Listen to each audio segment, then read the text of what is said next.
మీ Delhi media ద్వారా Muppala Lakshmanarao alias Ganapati వాళ్ళ కుమారుడైన ముప్పాల శ్రీనివాసరావు అమెరికాలో ఉన్నాడు, ఎలియాస్ వాసు అంటాడు. మొన్న రాత్రి నాతో నా కుమారుడు వరుస అవుతాడు, చాలా దగ్గర, వాళ్ళ తల్లి కూడా నాకు బంధువు. సో రెగ్యులర్ టచ్ ఉంటాను ఇక్కడ ఉన్నప్పుడు కానీ, తర్వాత అమెరికాలో పోయినప్పుడు కానీ కొన్ని విషయాలు షేర్ చేసుకున్నప్పుడు అదర్ విషయాలు ఈ డిస్కషన్ వచ్చినప్పుడు ఏం జరుగుతుందని ఆ కుర్రానికి అతని కుమారునికి చెప్పిన. అతను పుట్టిన తర్వాత ఈయన తండ్రిని చూడలే, ఈ కొడుకుని నేను అనుకుంటున్నా వితిన్ 1 month డెలివరీ అయిన తర్వాత 77 మే జూన్ అనుకుంటా ఇతను పుట్టింది. అప్పటికి ఆయన ఒక 76లో పెద్ద అఫెన్స్ ఆయన నాయకత్వంలో ఆగస్టులో ఒక అటాక్ అయింది. జీవి పీతాంబరరావు అని 2 సార్లు ఎమ్మెల్యే ఉండే, 57, 62లో జేవి నరసింహారావు అని డిప్యూటీ సీఎం అయిన తర్వాత అతను ఓడించి ఇండిపెండెంట్ ఓడించాడు. తర్వాత వాళ్ళ తమ్ముడు జీవి సుధాకర్రావు గారు 85, 89లో 3 సార్లు ఎమ్మెల్సీ, 3 సార్ల మంత్రి, చెన్నారెడ్డి గారి క్యాబినెట్లో 78లో, మళ్ళీ 80లో అంజయ్ గారి క్యాబినెట్లో. వాళ్ళ కుటుంబం మీద దాడి చేసిన దాంట్లో 18 మందిని లీడ్ చేసింది గణపతి గారు. ముప్పాల లక్ష్మణరావు గారు హైలైట్ అయిందంటే that is only 76 November at a spot నలుగురు ఏదైతుందో పీతాంబరరావు గారని ex MLA and G V Sudhakar ex minister వాళ్ళ 2 సన్స్ ఆన్ ద స్పాట్. ఇంకో అశోక్ అని నా మిత్రుడు, నాకంటే జూనియరు, వాళ్ళ ఇంటి ముంగట్నే ఉంటారు, మున్నూరు కాపు. ఇంకొక కొండాలరావు అని వాళ్ళ చేరుదారు. తర్వాత తిమ్మాపూర్ అని దాని పక్కకే తపాల్పూర్, ఇది జన్నారం మండలంలో వస్తుంది. ఇప్పుడు ఖానాపూర్ కాన్స్టిట్యున్సీ, అంతకుముందు లక్ష్మీపేట కాన్స్టిట్యున్సీ 2009 తర్వాత. అక్కడ నలుగురు అయిన తర్వాత తిమ్మాపూర్లో కొండపల్లి సీతారామయ్య కొంతకాలం ఉండే, అక్కడ వెంకయ్య పటేల్ అని అతన్ని కూడా ఏదైతుందో వాళ్ళకు ఊర్లే ఘర్షణ ఉండే. ఈ లిస్ట్ ఇచ్చి అప్పుడు గణపతిని లీడ్ చేసి దాంట్లో చిరంజీవి అని ఇప్పుడు బతుకున్నాడు, doctor Chiranjeevi MBBS Khammam, and Chandra Prabhakar అని పెద్దపల్లి. 18 మందిలో గణపతి గారు లీడ్ చేసినప్పుడు ఈ వెపన్స్ సోఫిస్టికేటెడ్ లేవు. ఇదే ఈ పొటాసు, తర్వాత గ్రామ్ ఫోన్ పిన్లు, గాజు ముక్కలు పెట్టి ఇట్లా చూడతారు, ఇది ఆంధ్రలో చూడతారు కదా, బాంబులు, తప్పంచాలు. నేను అనుకున్న 12 బోర్ కష్టంగా స్మోక్ బాంబ్ చేసి అక్కడ 4, తర్వాత అక్కడ ఆ పటేల్ వెంకయ్యను కూడా చంపారు. తర్వాత ఇంకొక మాకులపేట అని ఈ 18 మందిలో డివిజన్ అయిపోయారు. దాని తర్వాత హైలైట్ అయిండు. నేను అనుకుంటున్నా అరెస్ట్ అయ్యి బెయిల్ కూడా దొరికింది. 80లో పెద్ద ఎత్తున జగ్త్యాలు ఏదైతుందో ఈ భూ పోరాటం మీద అప్పుడు ఈ మంజుల కోటేశ్వరరావు అని ఇప్పుడు వేణుగోపాల్ అన్నాడు కదా, అతను కూడా ఉండే. నేను అనుకుంటే చాలామంది, కొడవల్లి సిద్ధరామయ్య కూడా అటెండ్ అయ్యాను. అప్పుడు బ్యాన్ లేకుండే, ఈయన బెయిల్ మీద వచ్చిండు. దాని తర్వాత అండర్ గ్రౌండ్ అయ్యిండు. యాక్చువల్గా ఆయన 76లో అండర్ గ్రౌండ్ అయ్యిండు. బట్ అతని కుటుంబంతో కానీ ఇతనికి సంబంధం లేదు. కొడుకు పుట్టిన తర్వాత పోయింది అంటే మళ్ళీ ఏదైతుందో ఎటువంటి సంబంధం లేదు. అనుకోకుండా అతను నాకు నిన్న కొన్ని సోషల్ మీడియాకు, నేనే మెయిన్ మీడియాకు పంపాను, అతను నాకు ఫార్వర్డ్ చేశాడు. ఏది ఆయన నానాని గురించి. దానికి ఏదైతుందో హర్ట్ అయ్యి మీకు చూపెట్టాను నా మిత్రులందరికీ.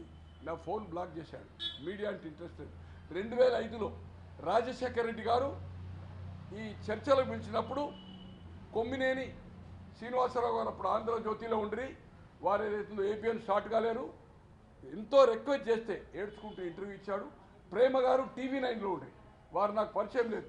నేను ఆర్టీసీ చైర్మన్ ఉంటే నేను సీఎం ప్రోగ్రామ్ గారికి తుంగతుర్తి పోతున్నాను. అక్కడ నుంచి అతను పులిచెంతలకు పోయేది ఉండే హెలికాప్టర్లో. ఆ దామోదర్ రెడ్డి గారు అప్పుడు డీలిమిటేషన్ కాలేదని తుంగతుర్తి ఎమ్మెల్యే ఉండే 2009, ఇది 7లో 6లో.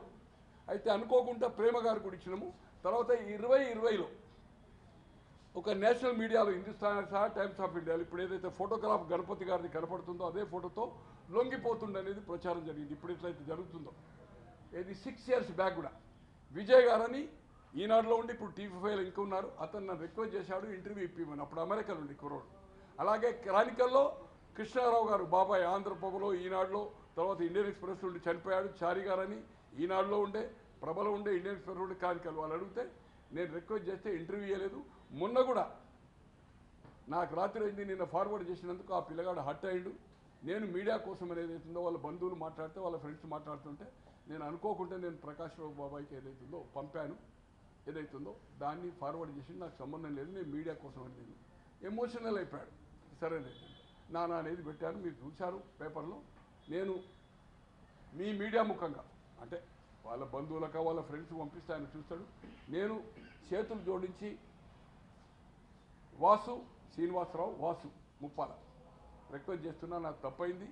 నీ పర్మిషన్ లేకుండా నేను మీడియాకి ఏదైతుందో రిలీజ్ అయింది చేసింది ఏదైతుందో తప్పే. అలాగే మీ మీడియా ద్వారా ఈరోజు Ganapathi health is not good, ఎక్కడున్నది అనేది ఆచూకీ లేదు. నాకున్న తెలుపుతున్న సమాచారం ఇండియా బార్డర్లో అయితే లేడు. It is a very easy to go Nepal, it is very easy. అతను ఎంబడి నాకు తెలిసినంత వరకు సుజాత అని ఆ దళంలో తర్వాత వాళ్ళు అక్కడ పిల్లలు ఉండేది, బర్త్ కంట్రోల్ చేసుకుంటారు, మీకు తెలుసు. ఆమె నేను అనుకుంటున్న 10 ఏళ్ళ గ్యాప్ ఉంది. ఈమెకి ఇప్పుడు ఈ వాసు వాళ్ళ తల్లి ఉంది, ఆమెది 70 years, ఆయనది 49 అనుకుంటా, నాది కూడా 49 పెళ్ళయింది 72లో. తో ఎటువంటి సంబంధం లేదు. అతను హెల్త్ బాగలేదని తెలుసు, హెల్త్ ఓన్గా డిక్లేర్ చేసే 2018లో నాయకత్వం ఒప్పజెప్పిపోయాడు. అతన్ని కూడా నేను ఏదైతుందో రిక్వెస్ట్ చేస్తున్నాను. ఈరోజు సమాజంలో 67లో నక్సల్బరీ స్టార్ట్ అయినప్పుడు 49 సంవత్సరాల కింద వేరే పరిస్థితి. 80లో భూస్వాములకు వ్యతిరేకంగా తుపాకీ కొట్టడం ద్వారా గద్దర్ గారు కూడా మళ్ళీ తుపాకీని వదిలి జనజీవన సర్వంతిలో వచ్చి రాజ్యాంగం ప్రకారమే మనం ఏతుందో పోరాటం చేసి సాధించని చెప్పాడు. అలాగే ఇప్పుడున్న పరిస్థితులు, అప్పుడున్న భూస్వామ్య వ్యవస్థ వేరు, ఇప్పుడున్న పరిస్థితులు, ఇప్పుడున్న టెక్నాలజీ వేరు. అప్పుడున్న జనం మీద కానీ కూలీల మీద కానీ ప్రతి దాని మీద దౌర్జన్యం ఉండి ఇప్పుడు అటువంటిది లేదు. ఇక వేరే దాంట్లో రాజకీయాల దౌర్జన్యం ఉన్నది, అది వేరే సంగతి. బట్ జనజీవన సర్వంతిలో వచ్చి ఇప్పుడున్న రాజ్యాంగం ప్రకారం ఇన్ఫర్మేషన్ చట్టం ప్రకారం మనము ఇప్పుడు వచ్చిన ఈ మీడియా, సోషల్ మీడియా కానీ మెయిన్ మీడియా కానీ ద్వారా మనం ఒక ఆర్గనైజేషన్ ఎన్జిఓస్ పెట్టి ప్రజల పక్షాన, పీడిత ప్రజల ప్రకారం కార్మికులు కావచ్చు, కర్షకులు కావచ్చు, ఎనీబడి మనం పోరాటం చేసేదో వాళ్ళకి న్యాయం చేయడానికి తుపాకీ కొట్టడం ద్వారా కదా రాజ్యాంగం ద్వారా ఏదైతుందో చేయొచ్చు. మీరు వచ్చి మాలాంటి వాళ్ళకు ఈ జనాలకు ఏదైతుందో ఆదర్శంతో ఏదైతుందో మీకుండే అనుభవాన్ని ఒక ట్రైనింగ్ క్లాక్ లెక్క, ఒక స్కూల్ లెక్క మీరు నడిపితే, నేను కూడా 2013 నుంచి రాజకీయాలకు దూరంగా ఉన్నాను.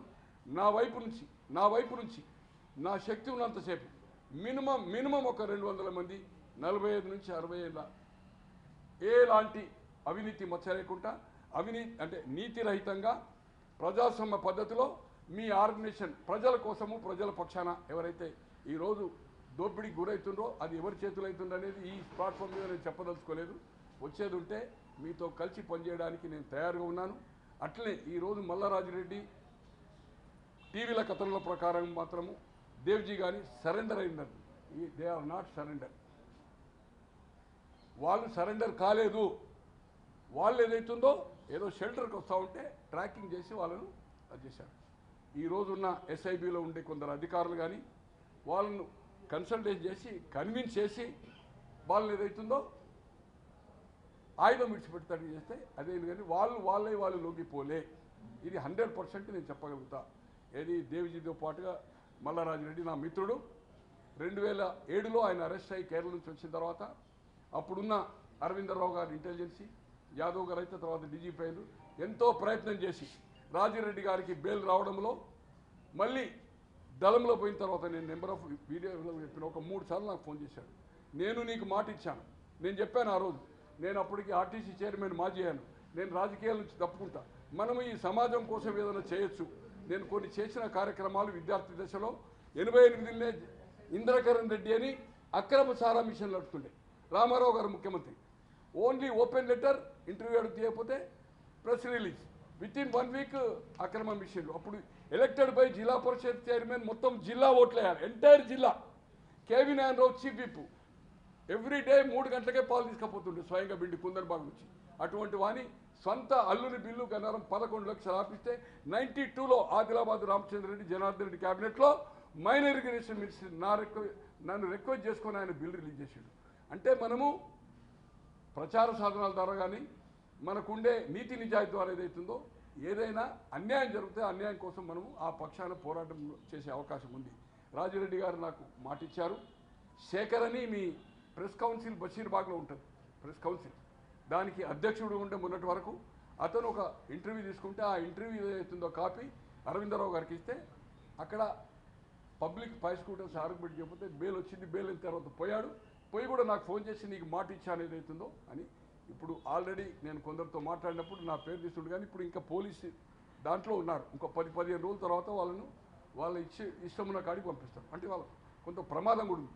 ఇప్పుడు ఏమైందంటే ఈ 15 సంవత్సరాల నుంచి నాకుండే సమాచారం దాంట్లో ఉంటే చాలా హేమాహేమీలతోటి ఇవాళ చనిపోయిన కన్నాభిరామన్ గారు కానీ గద్దరన్న కానీ తర్వాత వరహారావు గారితో కానీ మన బాలగోపాల్ గారితో కానీ వీళ్ళందరూ నేను సీఎం గారిని 2000 రామచంద్రరావు గారి కొడుకు పెళ్లిలో కల్పించాను నలుగురిని. చాలా నేను కొన్ని విషయాలు చెప్పదలుచుకోలేదు. ఇలా దగ్గుపాటిని మన దాంట్లో కేసులో ఉన్న విజయ్ కుమార్ జైల్లో ఉండి డాక్టర్ అయి నాగర్జునుడు ఇప్పుడు రాయపూర్లో ఉన్నాడు. గణేష్ అని మాగుంట దాంట్లో ఏదైతుందో ఉండే ఆయన ఇప్పుడు బెయిల్ మీద ఉన్నాడు. ఆయనకు లైఫ్ అంటే గవర్నమెంట్ ఏదైతుందో అమెరికాలో కాదు 70 ఏళ్ళు 80 ఏళ్ళు లైఫ్ అంటే ఇక్కడ 13 ఏళ్ళు 20 ఏళ్ళు 13 ఏళ్ళు కాదు చచ్చిదానిగా జైల్లో ఉన్నారు. ఇప్పుడు బెయిల్ మీద ఉన్నాడు అనుకోండి. అతనితో కూడా మాట్లాడాను.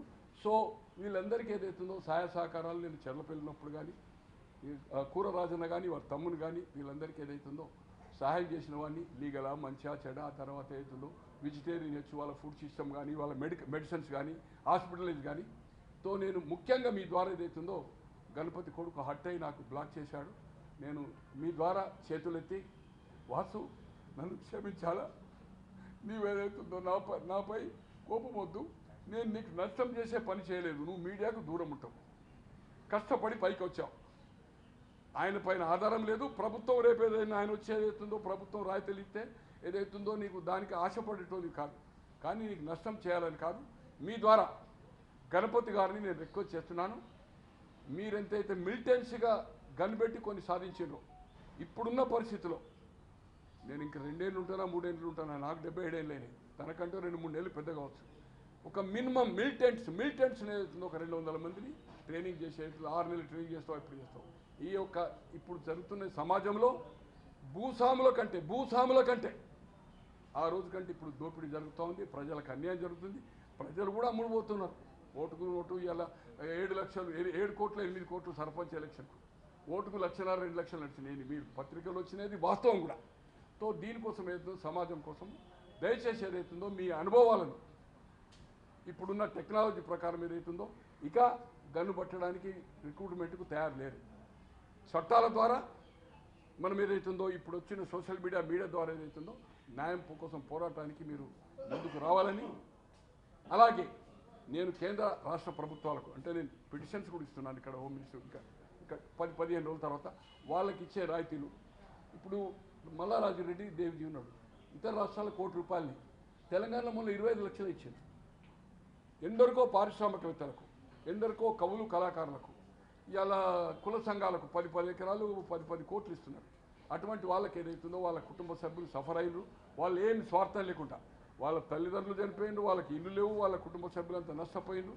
వాళ్ళకి ఏదైతుందో ఉపాధి అవకాశాలు కానీ హౌసింగ్ కానీ తర్వాత ఈ హౌస్ సైట్స్ కానీ ఇప్పుడైతే నాకున్న సమాచారం వాళ్ళకి రిక్రూట్మెంట్ లేదు కనుక అందరూ 60 ఏళ్ళు క్రాస్ అయిన కనుక వీళ్ళు కొందరు వచ్చి కొందరు దాంట్లో కంటిన్యూ అయినా వీళ్ళ మీద పగబట్టడానికి అవకాశం లేదు. అదే యంగ్టర్స్ అయితే ఉంది. మీ ద్వారా రిక్వెస్ట్ చేసేది ఏంటంటే మెయిన్ గణపతి గారి కొడుకు దీని తర్వాత ఇంకా నేను హోమ్ మినిస్టర్ కానీ తర్వాత ముఖ్యమంత్రి కొన్ని సూచనలు చేస్తున్నా. ముఖ్యంగా గణపతి గారు ఏదైతుందో ఖచ్చితంగా ఇది అతనికి వెళ్ళిపోతుంది. బట్ యు కమ్అట్, మీరు దాంట్లో కంటే ఎక్కువ సాధించే అవకాశాలు ఉన్నాయి. ఎలా అనేది వీ కెన్ సిట్ రోజుల తరబడి మీరు తయారు మేధావులు జర్నలిస్టులు ఈ ఎన్జిఓ ఆర్గనైజేషన్లలో కొన్ని 100 మందితోటి సిరీస్ ఆఫ్ మీటింగ్స్ నేను పెట్టించి నా వైపు నుంచి మినిమం 200 నేను 24 అవర్స్ దానికి నెట్వర్క్ ఏదైతుందో మనకు మీ ఇప్పుడు ట్రాన్స్పోర్ట్ అనుకోండి, తర్వాత ఏదైతుందో అకామిడేషను, మీటింగ్స్కు, లంచ్లు, డిన్నరు స్వచ్ఛందంగా ట్యాక్స్ 33%గా ఎన్ఆర్ఐస్ కానీ ఇక్కడ కానీ నీతి నిజాయితీ పనులతోటే ఈ ఎలక్షన్కు ఏదైతే మన రాజకీయ పార్టీలకు ఇచ్చినట్టుగా బ్లాక్ మనీలో లేకపోతే ఏదైతుందో ఇది కాదు, ఎలక్షన్ బాండ్స్ లెక్క వైట్ మనీ మనకు ఏదైతుందో సాయం చేయడానికి ఈ సమాజంలో ఎంతోమంది రెడీగా ఉన్నారు. మనము అటువంటి సమాజాన్ని సృష్టించాలి. ఇక రాజకీయాల దేవ్జీ అనే రాజకీయాలు రావాలనుకుంటున్నాడు. నేను అనుకుంటున్నా కొరట్ల నుంచి పోటీ చేస్తాడు. డీలిమిటేషన్ అనేది పక్క కాన్స్టిట్యున్సీలు ఇప్పుడు ఉన్న దానికంటే తెలంగాణలో 34 అక్కడ 50 ఎక్కువ అవుతుంది. డీలిమిటేషన్లో ఖచ్చితంగా ఈరోజు 790 నుంచి 80 లోకసభ అయితే దాని రేషియోలో రేపు అసెంబ్లీ కూడా ఎక్కువ అయ్యే అవకాశం ఉంది. అలాగే మల్లోజుల వేణుగోపాల్ కూడా ప్రకటించిండు, ఆయన కూడా రాజకీయాలకు పోటీ చేసే అవకాశం ఉంది. నాకున్న ప్రకారం రాజిరెడ్డి ఈరోజు 76, ఆయన రాజకీయాలు చేయడు. 77 హెల్త్ కూడా సహకరించలేదు, గణపతి గారు చేయరు. వీళ్ళిద్దరు మాత్రం రేపు నేను అనుకోను కదా అంటే ఏదో రాజకీయ పార్టీలు చెప్తారని. ఇలా సీతక్క దళంలోకి వెళ్ళి వచ్చి కాంగ్రెస్ నుంచి అయింది. నిరంజన్ రెడ్డి గారు కుండపల్లి సీతారామయ్యను ఉస్మానియా నుంచి బయటికి తేవడంలో మెయిన్ నిరంజన్ రెడ్డి వనపర్తి నుంచి ఎమ్మెల్యే మంత్రి అయ్యాడు. బట్ వీళ్ళు రాజకీయ పార్టీ నుంచి పోటీ చేస్తారని నేను అనుకుంటలేదు. మల్లోజుల వేణుగోపాల్ కానీ లేకపోతే దేవ్జీ కానీ ఖచ్చితంగా వాళ్ళు ఒక ఆర్గనైజేషన్ ఇండివిజువల్గానా ఇండిపెండెంట్గానా ఒక మేనిఫెస్టో పెట్టుకొని చేస్తారు. రాజకీయాలు రావచ్చు, గతంలో ఉన్న వాళ్ళు వచ్చిండ్రు, కానీ అవినీతి రహితం కోసం ఏదైతుందో పోరాటం చేస్తానని ఏకపక్ష మేనిఫెస్టో. నీతి అనేది అవినీతి అనేది ఒక మచ్చ రాదు. అన్నా హజరే ఉన్నాడు, జయప్రకాష్ నారాయణుడు రాజకీయాల్లో లేకుండా కూడా వాళ్ళు ఎన్నో సాధించారు. దానికి నేను సహాయ సహకారాలు అందించడానికి సిద్ధంగా ఉన్నానని చివరగా అతని కుమారుకి నేను చేతులు జోడించి, అలాగే గణపతి గారు ఎక్కడున్నా బయటికి వచ్చి సమాజం కోసము గన్ లేకుండా అంతకుంటే ఎక్కువ సాధించే అవకాశాలని ఎట్లా అనేది నేను ఆయన ఆకాశం నేను భూమి. బట్ ఐ కెన్ ప్రూవ్ 88 అంటే 37 సంవత్సరాల కింద ఒక విప్లవం చేసింది నేను. అంటే మనం చూస్తే ఇప్పుడంటే ఈ మీడియా దగ్గర నన్ను చూడొచ్చు. ఆదిలాబాద్లో ఎక్కడ తిరిగినా ఒక పులి లెక్క చూశారు అప్పుడు పేపర్లే వచ్చాయి. తో హడలు చేసిన ఒక్కనే గన్మెన్ లేదు, ఓన్లీ బస్సులో నడుచుకుంటూ తిరిగేవాడిని. ఇప్పటి వరకైతే భగవంతుని దయ వలన కాళ్ళు జైలు మంచిగా ఉన్నాయి. ఏదైనా అథెంటిక్, ఎవరి మీద నాకు లేదు. అవినీతికి వ్యతిరేకంగా ఎక్కడ ఇప్పటి వరకు ఒక రూపాయి తిన్నట్టు కానీ ఎవరికన్నా దగ్గర పోయి బెనిఫిట్ తీసుకున్నది కానీ పేరు లేదు. అదేవిధంగా ఈ సమాజం కోసం వాళ్ళు వస్తే వాళ్ళతో కలిసి పనిచేయడానికి అన్ని సహాయ సహకారాలు విత్ మిలిటెంట్ మినిమం 200 లిస్ట్ చేసి ఈ సమాజం కోసం ఏదైనా చేయడానికి తయారుండాలని నేను గణపతి గారిని మీ ద్వారా అంటే ఉప్పాల లక్ష్మణ్ గారిని రిక్వెస్ట్ చేస్తా ఉన్నాను. సార్, ఇప్పుడు కేంద్ర ప్రభుత్వం గత కొన్ని రోజులుగా చేస్తున్నటువంటి ఆపరేషన్ అంటే ఈ నెలాఖరుతో నక్సల్స్ లేకుండా చేస్తామని చెప్పి వాళ్ళు అనుకుంటున్నారు. ఇది మీ అంచనా ప్రకారం ఇది క్లోజ్ అయిపోయినట్టేనా సార్? క్లోజ్ అనేది ఇంపాసిబుల్. ఇంకా కొందరు ఇప్పుడు 40, 42, 43, 44 రోజులు వాళ్ళు బయట. ఈవెన్ దేవ్జీను రాజిరెడ్డి కూడా రావడానికి తయారు లేకుండా ఏదో షెల్టర్కి వచ్చారు, దొరికారు. ఇక నేను దాని వివరాలకు పోదలుచుకోలేదు. బట్ అనుకోకుండా కన్విన్స్ అయ్యారు చేశానండి. మీరు చూడండి, అక్కడ వెపన్తో రావాలి కదా, వెపన్ లేకుండా అయితే తిరగరు కదా. వెపన్ అయితే సరెండర్ చేసినట్టు రాలే కదా, ఎట్లయితే వాళ్ళు సార్ నెవర్ అండ్ మల్లోజుల వీళ్ళు సరెండర్ని వచ్చినాక ఇంకా పోలీసు ముందు వరచకముందు మేము ఎప్పటి నుంచో డిస్కషన్ అవుతుంది పార్టీలో. మేము వచ్చినప్పుడు ఏదైతుందో అప్పుడు లీడర్ అయ్యింది కదా, ఎవరు దేవ్జీ అయింది కదా, మమ్మల్ని టార్గెట్ పెట్టారు. కానీ మేము ఆ దళాన్ని స్కిప్ చేసి మేము వచ్చినాం. వాళ్ళ దగ్గర వెపన్లు ఉండే. బట్ ఇప్పుడు మేము ఏదైతే ఇంతకుముందు డిస్కస్ చేసినా ఆ దారికి వచ్చింది అనేది ఈ గేమ్ ఇంటర్వ్యూ అది ఎవరో ఫార్వర్డ్ చేసి మీకు దొరుకుతుంది. ఇది మన మల్లోజుల వేణుగోపాల్తో ఖచ్చితంగా. ఈరోజు గణపతి గారు కూడా ఏదో వచ్చి సరెండర్ కావాలని క్షమాభిక్ష పెట్టమని కాదు, రివార్డు కోసం కాదు, సమాజం కోసము. ఇప్పుడు 2018లో ఆయన విత్డ్రా అయింది. 92లో కొండపల్లి సీతారామన్ని బయటకు పంపి నాయకత్వం వహించి తో నాకు హెల్త్ సహకరించలేదు. అట్లే వాలంటరీగా నేను ఈ సమాజం కోసం రాజ్యాంగం ప్రకారమే ఇప్పుడున్న టెక్నాలజీ ప్రకారం నేను వచ్చేది అవుతుందో సర్వీస్ అని చెప్పేది ఉంటే ఒక చరిత్రలో నిలిచిపోతాడు ఆయన అనుభవాలను. దాన్ని ఏదైతుందో నేను అనుకోను కదా అంటే 31st డెడ్ లైన్ పెట్టాను అంటే చాలామంది లొంగిపోయే అవకాశం ఉంది. బాగా అంటే కార్నర్ చేశారు. నేను అనుకుంటున్నా కదంటే 50-50 ఛాన్స్. గణపతి గారిది ఇంకా రిజల్ట్కు పరిపక్వం కాలేదు. బట్ అతను నేను అనుకుంటున్నా నాకుండే సమాచారం ఇండియాలో ఎక్కడున్నా భయం ఉంటుంది. నేపాల్లో ఉండి ఉంటాడు అతని సతీమణి. అతనికి ఉండే ఫోర్స్ ఉంటుంది కదా, దాంట్లో పనిచేసిన వాళ్ళు మెడిసిన్స్. బట్ ఈ షుడ్ కమ్అవుట్. ఇంకా అతను నిండా 100 77 ఉంది. నాకంటే 2-3 నెలలు పెద్దనా, 2-3 నెలలు. నాకు ఇప్పుడు జనవరికే 77 అయిపోయింది. కనుక అతను వచ్చేది అవుతుందో జనజీవంతులో కలిసి వారి కొడుకును కానీ భార్యను చూసుకోలేదు. ఇప్పుడు అక్కడ సుజాత అనే ఉన్నది, వాళ్ళకి పిల్లలు లేరు. వాళ్ళు రేపు ఆయన వస్తే వీళ్ళు కలిసి ఉంటారా లేదా కానీ ఏదైతుందో నిన్న నాకు పంపిన వాసుదాని ప్రకారం. బట్ ఫస్ట్ టైం ఒక ఎమోషనల్ అది చేసింది కనుక సీమే నాకు సిస్టర్లో అవుతుంది. ఆమె కూడా ఏదైతుందో ఇప్పటి వరకు తాళి కానీ మళ్ళీ ఒక వేరే ఆలోచన కానీ ఏం లేదు. ఖచ్చితంగా ఆయన స్మృతులు నేను చేసుకుంటుంది. ఈ ఏజ్లో ఏదైతుందో ఖచ్చితంగా కలిసి ఉండే అవకాశం ఉంది. ఏదైతుందో ప్రభుత్వం సహకారం ఇచ్చినా ఇవ్వకుండా దేకర్ కంఫర్ట్ మామూలుగా శేష జీవితం ఏదో చిన్న ఇంట్లో ఒక 200 గజాల్లో చిన్న ఇల్లు కట్టారు. ఏమి ఒక సర్వెంట్ చూసుకుంటూ అమెరికా కూడా మొన్న ఒకసారి పోయి వచ్చేది. 2 మనుమలు శ్రీనివాస్ గారికి 16 సంవత్సరాల కుర్రోడు, ఇప్పుడు 12th అనుకుంటా. ఇంకో ఆయన రెండో కొడుకు వచ్చి 6th క్లాస్. ఇద్దరు వాళ్ళు కూడా అక్కడ ఉండే ఉద్దేశం లేదు. ఇంతకుముందు 2020లో మీకు అది ఇంపార్టెంట్ చెప్పేది, విజయ్ గారు అపాయింట్మెంట్ ఇయ్యాక మీకు చూపెడతాను నేను. అక్కడ FBI ఇతన్ని కార్నర్ చేశారు. వాళ్ళ దగ్గర ఇన్ఫర్మేషన్ ఉంటుంది కదా, అతను ఒక్కటే చెప్పిండు, స్టేట్ FBI ఆఫీసర్స్ పోతే ట్రాకింగ్ చేస్తే ఆఫీస్ ఇదంతా పోతే, నేను మీ దేశానికి ఏదన్నా ఇబ్బంది కనిపిస్తే ఇప్పుడు ఇదే ఇమ్మీడియట్ నాది ఏదైతుందో టికెట్ అరేంజ్ నేను చేసుకుంటా, మీరు ఇస్తే ఈ సామాన్ ఇక్కడ నా సామాన్ వేసుకొని బ్యాగ్ వేసుకొని లీవ్ ద కంట్రీ. నాకు పీపుల్స్ వార్ మా ఫాదర్కి ఏం సంబంధం లేదు. నేను ఖచ్చితంగా నా శేష జీవితం ఏదైతుందో అనుకోకుండా నాకు అక్కడ ఉండే పరిస్థితులు ఇక్కడ అవకాశం వచ్చింది కనుక వచ్చింది. వాళ్ళు హగ్ చేసుకొని వాళ్ళు అమెరికన్స్ FBI ఆఫీసర్లు ఏదైతుందో కళ్ళకు నిలుచుకున్నారు. అంటే ఎక్కడ బెదరకుంటా అందుకోసమే ఆ రోజు ఇంటర్వ్యూ ఇవ్వకుండా నాకు పబ్లిసిటీ అవసరం లేదు అని ఏదైతుందో ఒప్పుకోలేదు. 2020లో విజయ్ గారు TV5 అండ్ వీళ్ళు అడిగితే ఏదైతుందో నేను కన్విన్స్ చేసి వాళ్ళకి చెప్పాను. ఆయన అప్పుడు 2020లో నాకు చేసిన మెసేజ్ మీకు FBI ఇవంతా ఇంటర్వ్యూ అయింది కూడా, కన్వర్జేషన్ ఎన్ని నిమిషాలు మాట్లాడింది కూడా మీకు ఫార్వర్డ్ చేస్తే కావాలనుకుంటే. But is a very sincere person.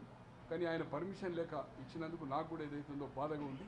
నా ఫోన్ బ్లాక్ చేసిండు. ఆయన ఫ్రెండ్స్ వాళ్ళ బంధువులతో మాట్లాడుకుంటా, ఫోన్ లేకపోతే ఇవాళ రేపు గడపలేరు కదా. మీ ద్వారా అయితే విజ్ఞప్తి చేస్తూ చివరగా కేంద్ర రాష్ట్ర ప్రభుత్వాలు కూడా ఒక నిర్ణయం తీసుకొని ఎక్కడన్నా ఎన్కౌంటర్స్ ఉంటే సాధ్యమైనంత వరకు చేయకుండా కన్విన్స్ చేసి 31st దాకా ఓపెన్గా ఓపిక పట్టి తర్వాత అనుకుంటే వేరే సంగతి. ఎందుకంటే ఒక డెడ్ లైన్ పెట్టుకున్నారు కేంద్రం. రాష్ట్రం అయితే they are going. Revanth Reddy garu అక్కడ ఉండే ఇప్పుడు సుమతి SIB కానీ, అక్కడ ఉండే శివధర్ రెడ్డి గారు కానీ, అక్కడ ఉండే అధికారులు బాగా సహకరిస్తున్నారు. దే ఆర్ కౌన్సిలింగ్ చేయడానికి కొందరి ప్రయత్నం చేస్తున్నారు. నాకుండే సమాచారం రాజిరెడ్డి దేవ్జీని కూడా ఎవరు చేశారనే సంగతి కానీ వాళ్ళు ఈ అధికారులు SIB అధికారులు వాళ్ళని చేయడంలో వాళ్ళు ఏదైతుందో దే ఆర్ మళ్ళీ ఉండరు. కానీ వాళ్ళు స్ట్రాంగ్గా నాకు తెలిసినంత వాళ్ళు చచ్చే వరకు దాంట్లో ఉంటారు. కానీ అక్కడ ఉండే నిర్బంధమైనప్పుడు వాళ్ళ హెల్త్ పాయింట్ ఆఫ్ వ్యూనా కొంచెం ఏదైతుందో సేఫ్ ప్లేస్లో ఒక 2-3 నెలలు తలదాల్చుకుంటూ వచ్చినప్పుడు పోలీస్ చేతుల్లో దొరికిపోయారు. బట్ ఇది హ్యాండ్స్ ఆఫ్ పోలీసు. వాళ్ళని ఎన్కౌంటర్ చేయాలంటే చేయలేదు. బట్ వాళ్ళని కౌన్సిలింగ్ చేయడంలో వాళ్ళు ఈరోజు ఏదైతున్నారు, ఇంకా నేను అనుకుంటున్నా 10-15 రోజులు వాళ్ళ కస్టడీలో ఉంటారు. నాకు తెలిసిన సమాచారం తర్వాత వాళ్ళు ఏదైతుందో వాళ్ళు అనుకున్న ప్లేస్ కట్ చేస్తారు. వాళ్ళు ఏమన్నా సహాయ సహకారాలు అడిగితే ఇస్తారు. లేదు మాకేమో ఇబ్బంది ఏం లేదంటే దే కెన్ గో ఎనీథింగ్.